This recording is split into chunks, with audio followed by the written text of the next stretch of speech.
En las últimas décadas, la doctrina internacional y la doctrina penal viene poniendo su foco de atención en la protección del medio ambiente como un bien jurídico de carácter global e internacional.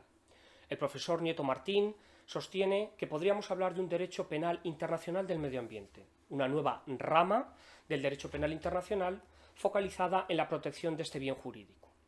Este nuevo cuerpo del derecho penal internacional podría estar formado por un delito principal, un delito nuclear o su corazón,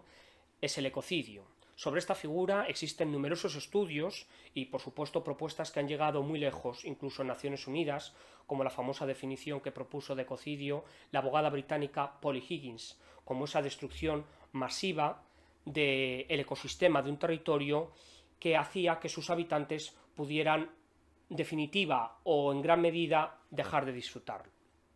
Sin embargo, hoy no pretendemos hablar del ecocidio como la gran figura del derecho penal internacional del medio ambiente. Alrededor del ecocidio, y en esa segunda velocidad del derecho penal internacional del que hablaba el profesor Nieto Martín, podríamos también prohibir, ya veríamos si por la vía penal o a través de otros ordenamientos jurídicos,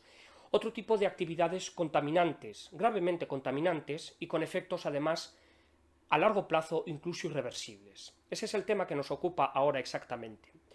En los últimos años se han hecho propuestas en torno a la prohibición por distintas vías, penal o administrativa, del expolio de recursos naturales, o lo que también puede considerarse como el crimen de mal desarrollo. Para situarlo, podríamos decir que reúne desde el punto de vista criminógeno varias características este comportamiento. Estamos hablando de grandes corporaciones, grandes multinacionales, que desarrollan actividades económicas fundamentalmente extractivas, luego veremos de qué tipo, en condiciones de licitud, pero que después devienen ilícitas, o quizá desde un origen en condiciones ilícitas. Piensen en la industria maderera, en la industria petrolera o en la industria extractiva de minerales, que actúan a través de licencias que han obtenido mediante sobornos a los funcionarios públicos, o que a través también de sobornos u otros actos prohibidos contra la administración pública logran que se prorrogue su licencia para extraer recursos o logran que las autoridades públicas no ejerzan sobre estas empresas el debido control anual del tipo de actividad que están realizando, o gracias también a este tipo de conductas prohibidas de soborno, logran que las autoridades públicas les permitan extraer más recursos de los permitidos. En definitiva, actividades económicas que se mueven en un marco normativo, en una zona gris de aparente impunidad. Están permitidas, pero se desarrollan en condiciones no permitidas. Estas actividades económicas conectan a dos grandes agentes, que son los responsables del expolio o del crimen de mal desarrollo. Por un lado, a las autoridades públicas, a los propios estados donde se realizan estas actividades económicas. Los estados que padecen este tipo de contaminación y actividades se caracterizan por ser estados muy ricos en recursos naturales, estamos pensando en América Latina y en África, pero que al mismo tiempo son, desde un punto de vista institucional, estados deficitarios o débiles, de tal modo que las actividades de corrupción, como los sobornos, podrían afectar a los funcionarios para que las corporaciones logren producir o extraer en mejores condiciones que las que el ordenamiento marca.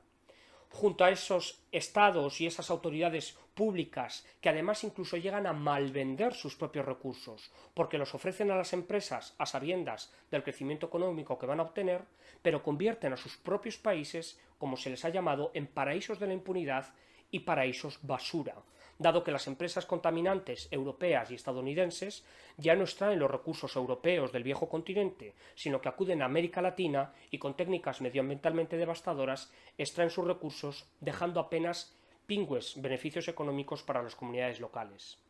Esa es la otra pata en el escenario criminógeno del expolio de recursos naturales, las grandes corporaciones. Estamos hablando de empresas multinacionales de enorme poder, algunas de las cuales tienen un Producto Interior Bruto superior al de los propios estados a los que acuden para extraer estos recursos naturales. Por tanto, las autoridades públicas se encuentran ante una situación muy desigual. Desean legítimamente el desarrollo económico de sus pueblos, hacen uso, como no podía ser de otro modo, de su soberanía alimentaria y de su soberanía de recursos y por tanto están dispuestos a que empresas extranjeras extraigan recursos, pero lo aceptan en unas condiciones devastadoras para esos territorios. Si combinamos ambos elementos, actividades económicas extractivas de gran impacto y realizadas en condiciones de ilegalidad,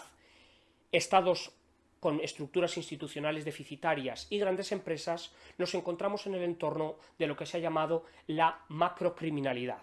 esa criminalidad que procede del poder,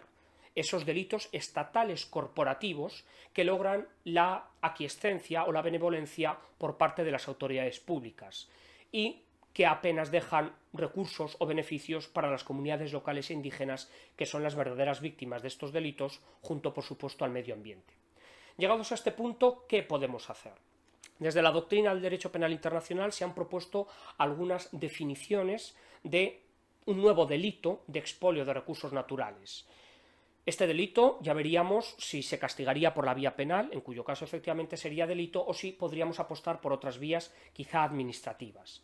Permítanme decir en este punto las propuestas de Koffel-Keil y de Nito Martín, que hablan de un delito de patrimonicidio. Por ejemplo, dice el profesor español que sería el expolio de recursos naturales como consecuencia de actos de abuso de poder, una corrupción a gran escala por parte de dirigentes de un país con el fin de poner sus recursos naturales en manos de empresas multinacionales a través de concesiones o actos legislativos que hacen la explotación abusiva legal.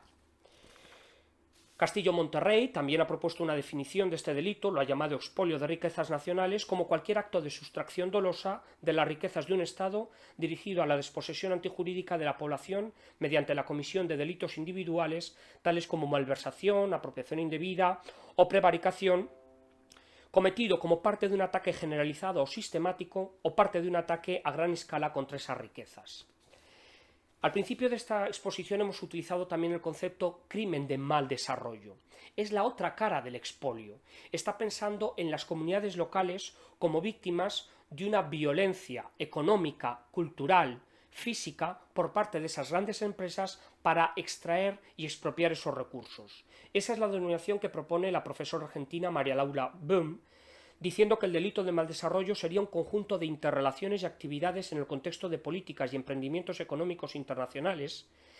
que se concretan en el riesgo de obstaculizar la satisfacción de necesidades básicas en el nivel colectivo y participan así en forma directa o indirecta en el ejercicio de violencia cultural, estructural o física que impide el desarrollo sostenible e integral de una población en términos de paz económica, cultural o legal. Ella misma, no obstante, reconoce que no puede ser un concepto estrictamente jurídico o sometido a nuestras garantías habituales del derecho penal, sino que es más bien un entorno criminógeno. Nosotros hemos trabajado también esta cuestión y creemos que una buena definición de expolio sería el acto de apropiación de los recursos naturales de un país de una región en el marco de una acción sistemática o generalizada realizado a través de soborno, tráfico de influencias, malversación, apropiación indebida, abuso de poder o cualquier otra forma de desviación de poder que ponga en peligro el ecosistema del país o de la región. De esta forma estamos situando como sujetos responsables no solo a las empresas, sino que también a las autoridades públicas, y estamos también situando el medio ambiente y la buena gobernanza como bienes jurídicos. A partir de aquí, permítanos concluir con varias ideas. Una vez definida así la conducta de expolio de mal desarrollo, habría que decidir en qué instrumento normativo la castigamos o la sancionamos administrativamente. Una acción podría ser introducirla en el Estatuto de Roma, junto al ecocidio, aunque creemos que quizá es una conducta que no alcanza la entidad de las que están castigadas en el Estatuto de Roma, creado para el derecho internacional de los derechos humanos. Quizá lo más adecuado sería adoptar un convenio internacional que sancionara por vía penal o administrativa todas las conductas gravemente atentatorias contra el medio ambiente, por ejemplo el ecocidio, el expolio u otras.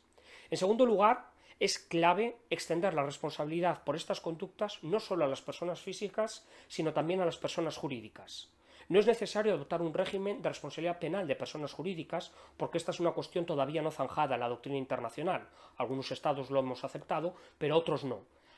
En pos de lograr un mayor consenso internacional, deberíamos dejar libertad a los estados para que elijan la jurisdicción que aplicar o a la que someter a las corporaciones que cometan esas actividades ilegales.